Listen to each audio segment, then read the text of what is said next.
Hey everyone, I'm Hashem. Thanks for joining in today's video where I'm going to give you a guide to buying a basic or compact flash for your film camera. These might also be useful for your digital camera as well. So I'll give a bit of an overview as to what's available in the secondhand market, buying something used, which is quite applicable, especially to film cameras.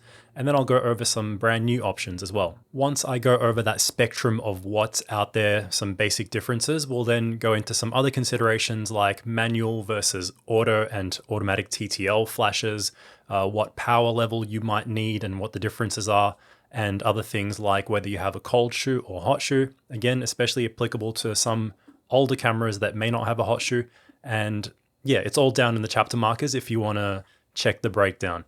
But let's get into the first section, which is buying secondhand or used. There are so many out there made over the decades from the 60s, 70s, 80s, and all the way up to the 2000s. There's a lot out there when it comes to secondhand flashes. And what I'm going to do is go from cheapest to most expensive, which generally also means simplest to most featured and maybe reliable.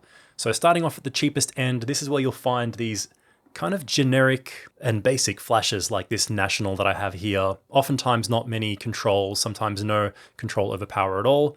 If you're lucky, you might find one that has some kind of automatic or semi-automatic sensor for the distance, giving you semi-automatic usage. And they tend to be really cheap. $5, $10, $20. You can find them at garage sales, thrift stores, wherever, you name it. And when you're buying something this cheap, you kind of take a bit of a risk. Hopefully it works. I'll give you some tips for buying secondhand in a later section in the video. But for now, let's move on to the middle range of secondhand camera flashes, which tends to be maybe around $50 to $100, something like that. And that's where you start to get more of like a name brand and featured type of flash, maybe similar to this Nikon SB30. I know these have gotten popular and risen in price, but yeah, this middle of the road secondhand flash option tends to have some level of control over the power output, and then maybe at least some kind of automatic and maybe even TTL if you're lucky, depending what you're spending.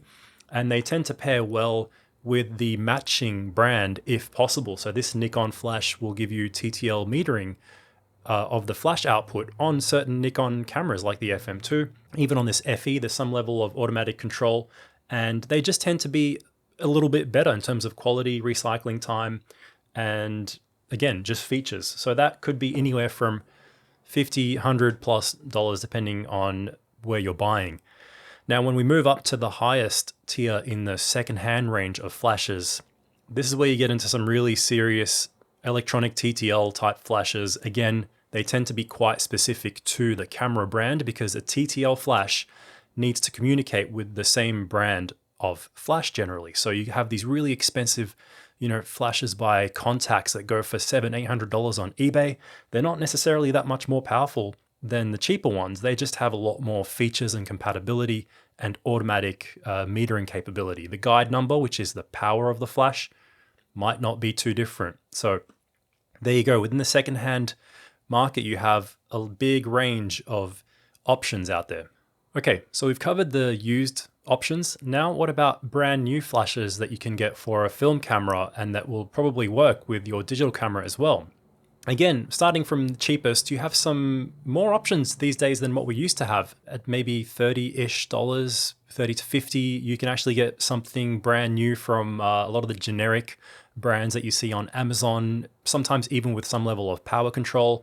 And then there's more stuff coming out aimed at film enthusiasts, like from maybe Reflex Lab with their tiny little hot shoe based meter that is fairly cheap and works in a pinch. Remember, sometimes point and shoot cameras had a little built-in flash that wasn't that big, but it can actually work for everyday purposes, especially if you have some fast film. But I think for most people buying new, they want to probably start in the middle range. And that's where you have stuff like the Reflex Lab Simple Flash that they released recently. You've got options from Ulanzi and probably others where you're going to spend maybe between $40 to $80. That's, maybe US dollars, Australian dollars, add a little bit more on top of that. And oftentimes these will start to have some level of control, like this one here, which has either a full power setting or a half power, a bit of a guide to using it manually. In this middle of the road range, you can start to get some decent power output, but not too many features. And that's where you step up to the high end when you're buying a brand new flash for your film camera,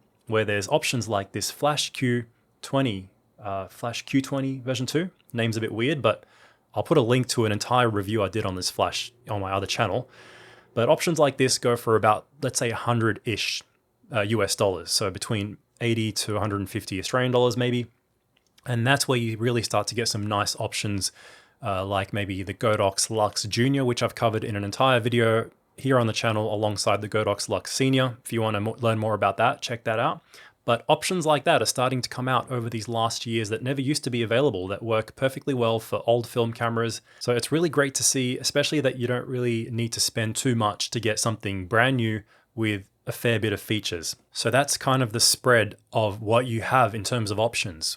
So with that information, you'll probably be able to decide whether you'd lean towards buying secondhand or brand new, because there's some key variables within there that will determine which one you'd lean towards based on how you would be using a flash. But the next consideration that I wanted to go over in this video is whether you need manual, maybe some automatic control, or complete automatic control in terms of TTL metering. So what is the basic difference when it comes to that? If you're getting a flash that doesn't have any automatic control, that basically means you need to set the power of the flash yourself. Oftentimes there will be a guide as to what power you need to set the flash to, whether it's the Godox Lux Junior or something like this, or one of the really old generic flashes. They might even have a chart on the back of the camera that asks you which ISO film you're using, which f-stop, how far you are from the subject. The shutter speed is determined by the sync speed of your camera. Now, when you move up to semi-automatic control or some kind of automatic control on the flash, usually that means having a small infrared sensor for the distance. It's not a very sophisticated automatic mode, but it will sense or try to sense the distance from your subject, so you have one less variable to worry about. Then you can maybe read the chart, and then it will fire the flash for the correct power according to the distance. So you have one less variable to worry about. And then you have flashes that have completely automatic or electronic TTL metering, which is through the lens metering. This means that the flash is smart.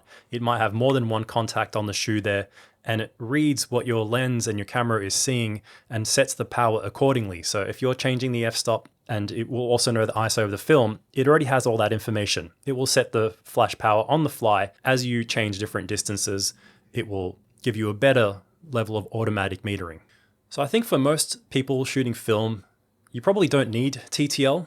Maybe if you're shooting events or weddings, or you're doing portrait shoots where you have a dynamic situation where you're changing distance a lot from the subject. Maybe you're a street shooter who really just wants that variability between the average distance that you shoot your subject at.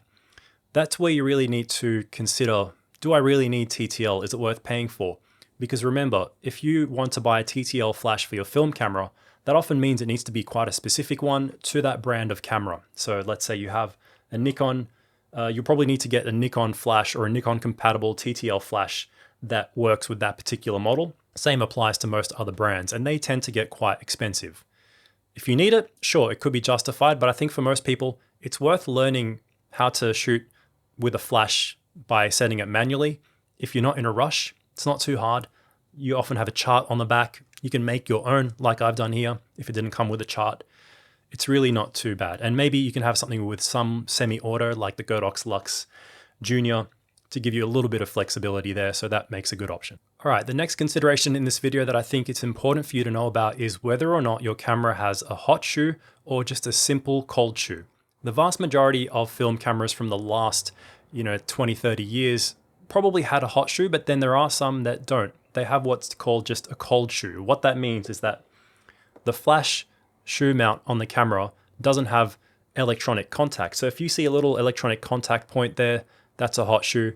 There's an electrical contact point. But some older cameras, like maybe my old Leica M4 or something like this Yashica, doesn't have an electrical contact. It just has a shoe simply just to hold the flash. It doesn't communicate through the shoe itself. In that case, you need to use what's called a PC sync cord to plug from the flash into the PC sync socket on that film camera. So that's an important thing to learn about. You can always watch other videos about that, but basically it means you need to know whether your flash you're buying actually has a plug for a cable. So if you're using a really old film camera and your flash doesn't have that PC sync port, you're not going to be able to connect it unless you then go and buy an adapter, which can get messy and finicky. It is an option, but I think it's nice if you already know you have a cold shoe to get a flash that has a PC sync socket. Something like this Reflex Lab actually has one. They even have an option to buy it with the PC sync cable, so you don't have to go and buy your own. And that can work with really old cameras if you need it to. All right, the next consideration with these compact flashes, especially when you're shooting on film, is the power. Because with film, your ISO is according to the film stock you're shooting. You can't just crank it up like you can with a digital camera.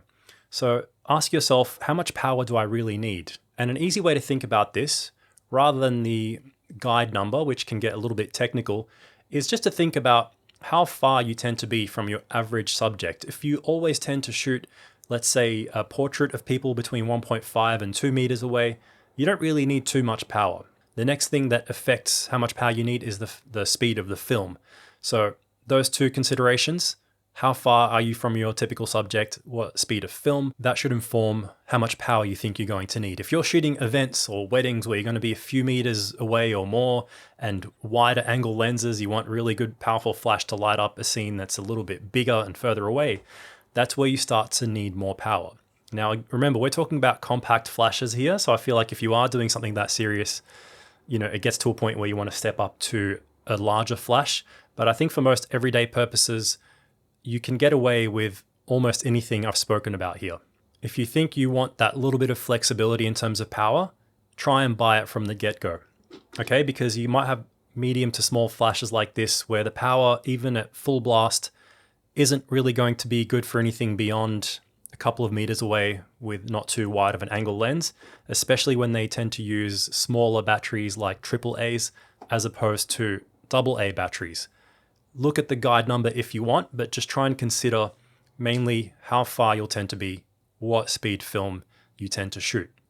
One of the last things I want to go over is some tips for buying secondhand, because it can be a little bit messy out there when you're buying flash units that are about 30 plus years old a lot of the time. The first tip I would give you when you're buying something, especially this old, is to test it if possible. Whether you're going to a flea market or whatever, buying on some marketplace, try and bring the right batteries or carry some AA batteries, most of them tend to be AA, and test it with the camera you're planning on using it with. If you can, okay? If you're not spending too much, it might not be too big of a deal, but a lot of the time, these just stop working after a while sitting there. Another tip that ties into this is try to avoid buying really old flash units like this if really old batteries have been left in there for years and years. Especially if you open up the battery door and you find that there's corrosion anywhere around the terminals. A lot of the time, if it's been sitting for years, that corrosion would have spread to the inside. The capacitor won't work, the flash might power on but not actually flash, which is what you want. So try and be aware of that and again, test it if possible. The third tip I'll give you for buying secondhand is when you're buying something a little bit more expensive in the secondhand market. Let's say a name brand flash for your specific camera. Just because, let's say you buy a Nikon flash, doesn't necessarily mean it'll work with every Nikon camera. Even if it does work with most of them, it might give you different capability depending on the model of the camera. Remember, these TTL capable flashes, they have a hot shoe with multiple contacts. So the camera needs to be able to speak to the flash to give you varying levels of capability. So yeah, that just means you should do some research. There'll often be a table out there as to what capability you'll get with each flash. Let's say you buy contacts, check the camera, check what capability it gives you, and don't just buy blindly, especially when you're starting to spend that much money. You already have enough to worry about with making sure the flash works. All right, so that's most of everything I wanted to go over, and hopefully it gives you a bit of an overview as to what's available out there and some considerations when you're buying a compact flash for your film camera, especially if you plan to use it across other multiple cameras in your digital and whatnot. You want to make sure it fits your needs. And I'll just end the video with my recommendation for most film cameras that I've been using for years. Out of everything I've tested, the one I mentioned earlier being the Lightpix Labs Q20 version 2 is probably my favorite flash that I've used on film. It ticks a lot of boxes for me. It doesn't have any automatic control, but that suits my usage. I don't mind setting it manually, even if I'm shooting in dynamic situations on the street. It has pretty intuitive controls. It has that great ability to go wireless without having to have a cable tethering you to the flash, which is a huge feature in my opinion. You've got a little video light, things I've already mentioned. If you want more information on this, I did a full review or mini review over on my personal channel that I'll leave a link for if you want to check that out. But yeah, I've really been enjoying using this, and who knows, that might change soon as I continue to try more stuff. And yeah, it's really great to see that there's more options out there from newer and existing manufacturers like Godox, catering to the market of film shooters and people who have older cameras and just want a simple flash that will work across more of these older cameras, especially if you have something without even having a hot shoe. It's really nice to see things like the inclusion of a PC sync cord on some of these newer units. If you have any specific questions or comparisons that you would like between anything I mentioned here, leave it in the comments. If it's not myself, someone else might have the answer. I'll continue to test some of these flash units and maybe bring you content in the future. I've got other comparisons coming up soon to do with other areas of film photography, because again, it's really great to see more and more stuff being released and made that works with film cameras. It's a really different playing field to what it was, say, 10 years ago. So yeah, I hope you found this one helpful. Let me know what you thought in the comments, and I'll catch you next time.